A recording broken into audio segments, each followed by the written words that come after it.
హల్లెలూయా. Good morning. మేల్కొన్నారా? దేవుణ్ణి స్తుతించారా?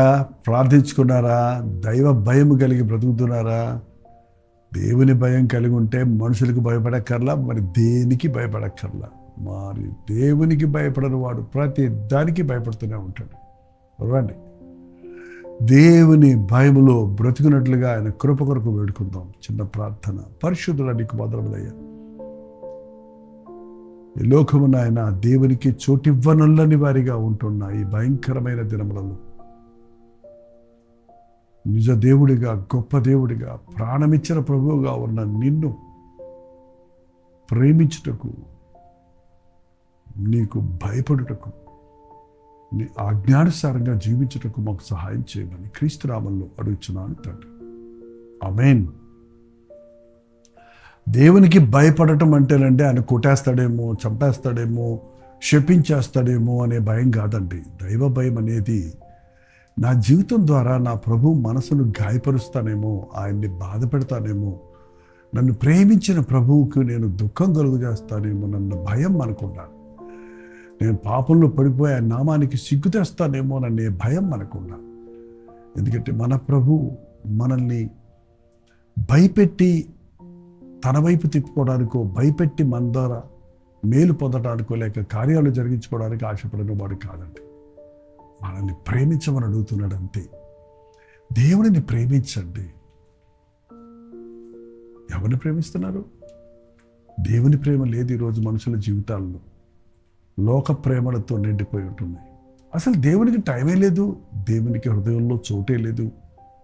ఒకసారి రోమీయులకు రాసిన పత్రిక 1వ అధ్యాయం చూస్తే, రోమీయులకు రాసిన పత్రిక 1వ అధ్యాయం అండ్ 21వ వచనం దగ్గర చదువుతున్నాను, వినండి.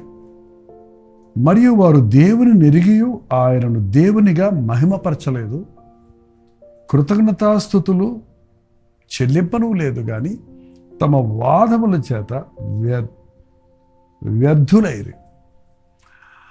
దేవునిని ఎరిగి ఉండియు దేవునికి కృతజ్ఞతాస్తుతులు చెల్లించలేదు, ఆయన్ని మహిమపరచలేదు, వాదనలకు దిగిపోయారంట.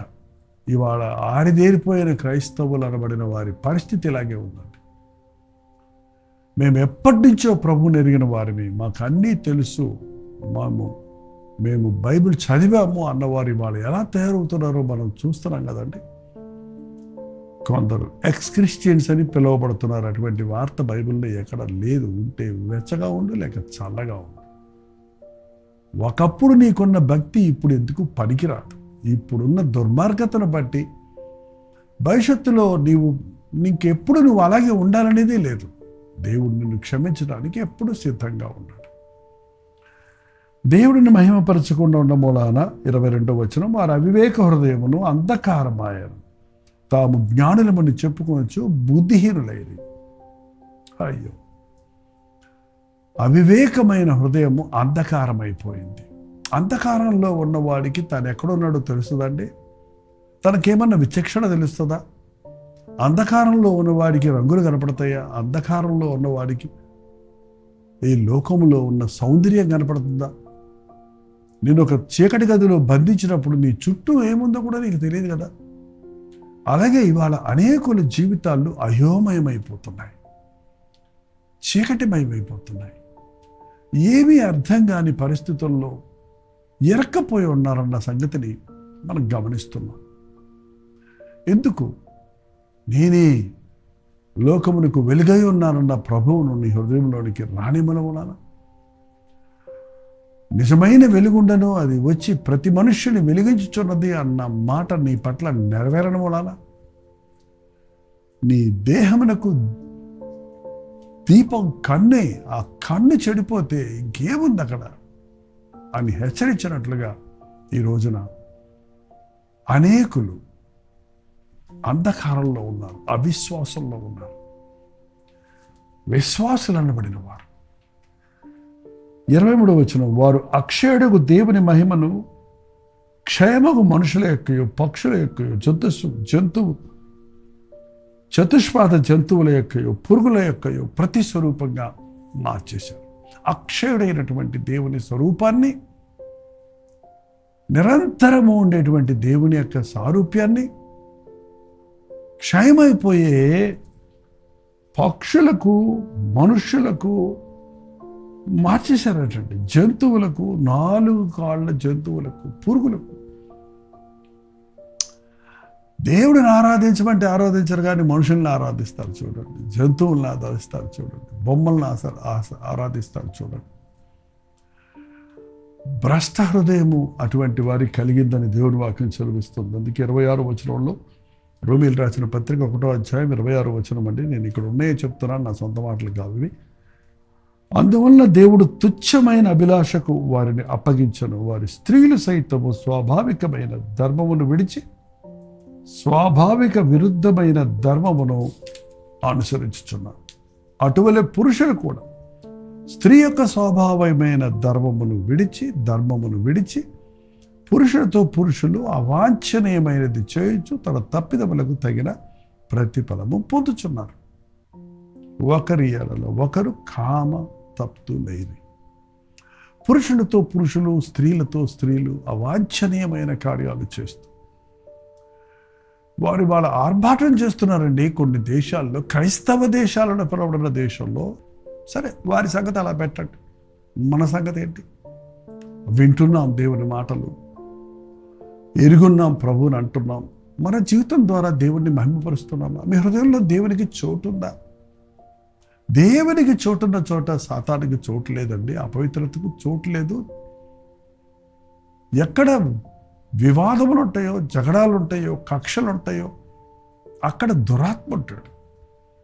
క్రీస్తున్న చోట ప్రేమ, సమాధానం, ఆశీర్వాదం, క్షమాపణ ఉంటాయి. ఎవరి సంగతో, ఏ దేశం సంగతో మనకెందుకు, కానీ మన హృదయ సంగతి మనం చూసుకుందాం మొదటిగా.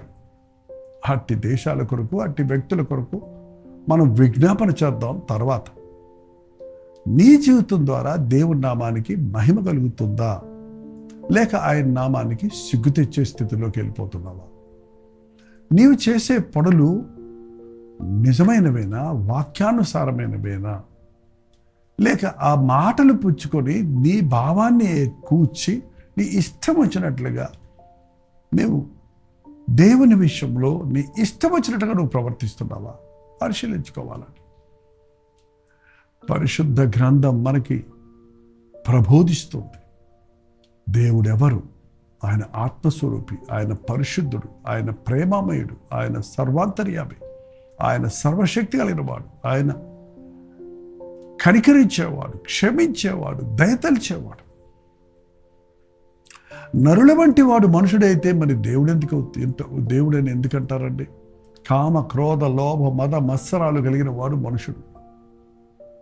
అవి పాటిస్తూ నేను కూడా దేవుణ్ణి అని చెప్పుకునేవాడు ఎవరైనా దేవుడు అంటారా?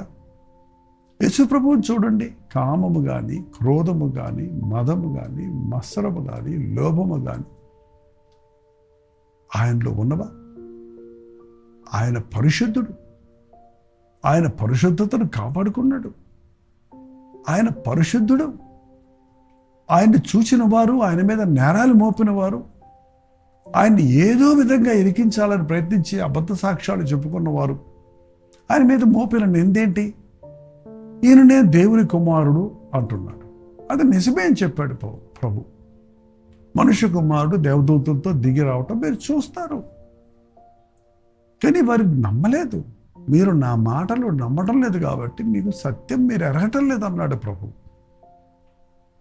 యేసు ప్రభువులో ఎవరి మీద కోపం లేదు, కక్ష లేదు, ఎటువంటి శరీరేచ్ఛలకు చోటు లేదు. డావెన్సీ కూడని ఒక అతను యేసు ప్రభువుకి ఎవరికో ఏదో సంబంధం ఉందని ఒక తప్పుడు సినిమా తీసి మనుషులను పాడు చేద్దామని ఎంతో ప్రయత్నించాడు. అది ఎటొచ్చిందో ఎటు పోయిందో ఎవరికీ తెలియదు. చివరిగా అతను ఈ మధ్య కాలంలో భయంకరమైన రోగాలతో పీడించబడి మరణించాడని కూడా తెలుస్తూ ఉంది. దేవుని జోలికి రాకండి. ఆయన నామానికి సిగ్గు కలిగజేసే జీవితాలు జీవించకండి. మీ జీవితంలో నిజమైన భక్తి ఉంటే, యథార్థంగా మీరు జీవించగలుగుతుంటే నేను ప్రభు బిడ్డలని చెప్పండి. లేదంటే నేను ఇంకా రక్షించబడలేదు, నేను ప్రభువును నమ్ముతున్నాను అంతేకాని నా బ్రతుకులో ఇంకా విడుదల కావాలి అన్న విషయాన్ని వ్యక్తపరచండి. మీ బలహీనతలు మీరు చూసుకొని ఒప్పుకుంటే కదా మీకు విడుదల వచ్చేది. నాకు దేవుడు కావాలని అని మీరు ఆశపడితే కదా ప్రభు మీ హృదయంలోకి వచ్చేది.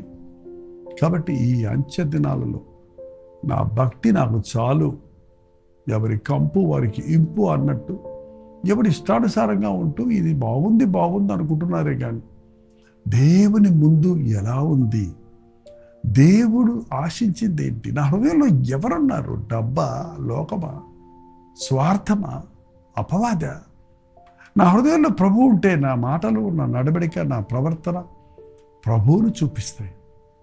పరిశుద్ధుడు, ప్రేమ కలిగిన ప్రభు వలె మనం జీవించగలుగుతాం.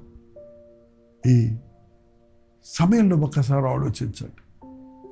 అంచె దినాల్లో ఉన్నాం. పోయే కాలం అంటారు చూసారా, కలియుగం అంటారు చూసారా మన దేశంలో. ఇక అంచె దినాల్లో మనం ఉన్నామండి. యేసు ప్రభువుని పరిహాసం చేయడానికి, ఆయన వాక్యాన్ని, కార్యాలను పరిహాసం చేయడానికి ప్రయత్నించేవారు ఎంత భయంకరమైన స్థితికి దిగజారిన వారో తెలుసా. ఈ రోజున ఒక్కసారి ఆలోచించేయండి. నీ జీవితం ద్వారా దేవుని నామానికి సిగ్గు కలగకుండా భయముతో, వణుకుతో మన రక్షణ కొనసాగించుకోవాలి. నీ కొరకు కనిపెట్టుకున్న వారికి నా వలన సిగ్గు కలగనీయకుమో అని దావీదు ప్రార్థించేవాడు. నిన్ను వెతికే వారికి నేను అభ్యంతరంగా ఉండనివ్వద్దయ్యా అని ప్రభు ప్రార్థించేవాడు. ఈ అంచె దినాల్లో మనం బహు జాగ్రత్తగా ఉందామండి. తాను నిలుచున్నాడు అని తలంచువాడు పడిపోకుండా జాగ్రత్తగా చూసుకోవాలి. దేవా, పడకుండా కాపాడయ్యా, నీ సాక్షిగా నన్ను నిలబెట్టయ్యా, అంతం వరకు సహించి నీవిచ్చు జీవ కిరీటం పొందుటకు, నీ రాకడ సమయంలో ఎత్తబడుటకు నాకు సహాయం చేయని ప్రభువుని అడుగుదామా?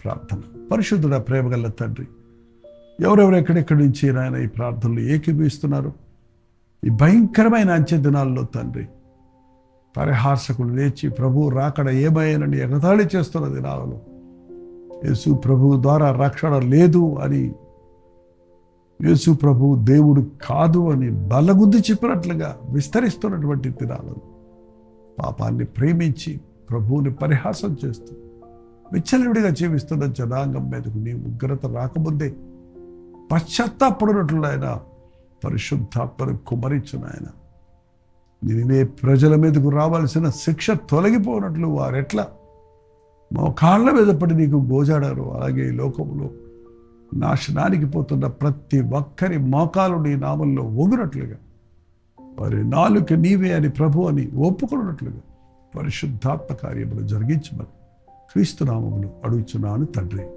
ఆమేన్. తండ్రి అయిన దేవుని యొక్క ప్రేమయు, కుమారుడైన క్రీస్తు యొక్క కృపయు, ఆదరణకర్త అయిన పరిశుద్ధాత్మ యొక్క సహవాసం కూడి వచ్చిన మనందరికీ ఇప్పుడు సదాకాలము తోడైండుగాక. ఆమేన్. దేవుని స్తోత్రం. 954004 నెంబర్కి, మీరు ఇతర దేశాల్లో ఉంటే 91001008 నెంబర్కి మీ ప్రార్థన అవసరతలు, మీ ప్రైజ్ రిపోర్ట్స్ ఒక టెక్స్ట్ లేక వాయిస్ మెసేజ్ ద్వారా వాట్సాప్ పెట్టండి. మీ నిమిత్తమే మేము ప్రార్థిస్తున్నాం. మీరు కూడా ప్రార్థించండి. తప్పక దేవుడు జవాబిస్తాడు. మీ విశ్వాసాన్ని కాపాడుకోండి, మీ పరిశుద్ధతను కాపాడుకోండి. భయముతో, వణుకుతో, దేవుని సన్నిధితో, ప్రార్థనతో ముందుకు సాగుతాం. ప్రభు రాకడ కొరకు సిద్ధపడతాం. ప్రస్తుతం మధ్యాహ్నం 3 గంటలకు హెచ్చరిక, అలాగే రాత్రి 9 గంటలకి కాల్వరి ప్రతి దొరిలో మళ్ళీ కలుసుకుందాం. అంతవరకు దేవుని మహాకృప నీ తోడైన దాకా.